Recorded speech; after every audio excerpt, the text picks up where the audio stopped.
Rivendichiamo la scelta, anzi la rivendico personalmente, di aver fatto la scelta di non vaccinare gli under 60, cioè chi ha meno di 60 anni, con i vaccini a vettore virale, con gli adenovirus, quindi AstraZeneca e Johnson Johnson.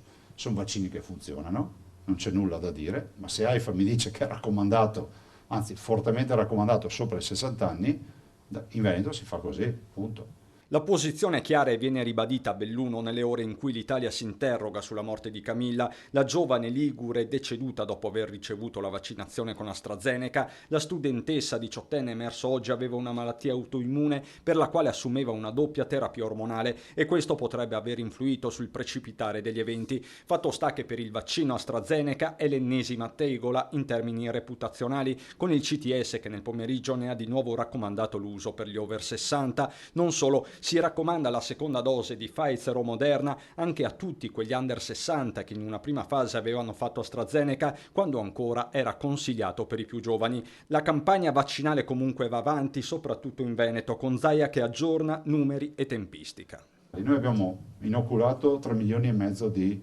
vaccini ad oggi, chiuso cicli per 1.100.000 persone, quindi quei due cicli. Stiamo vaccinando, finiremo il giro verosimilmente ad agosto. Zaia torna anche sulla questione sempre calda vista la recente costituzione di una commissione d'inchiesta dell'uso dei test rapidi nella seconda fase della pandemia. Siamo arrivati a 6.000 contagiati al giorno, oggi ne abbiamo 80, 6.000 contagiati al giorno e siamo arrivati a 72.000 tamponi.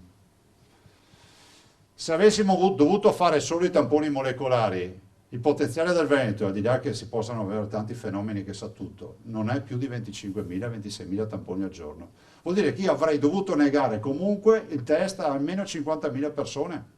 Resi noti invece i dati del monitoraggio da parte della Regione sulle case di riposo, la stragrande maggioranza, 322 su 335, hanno predisposto il piano organizzativo delle visite, le altre rischiano un richiamo come annunciato dall'assessore Lanzarina. Attualmente nelle RSA del Veneto su oltre 27.000 ospiti restano soltanto 9 positivi, 12 tra gli operatori.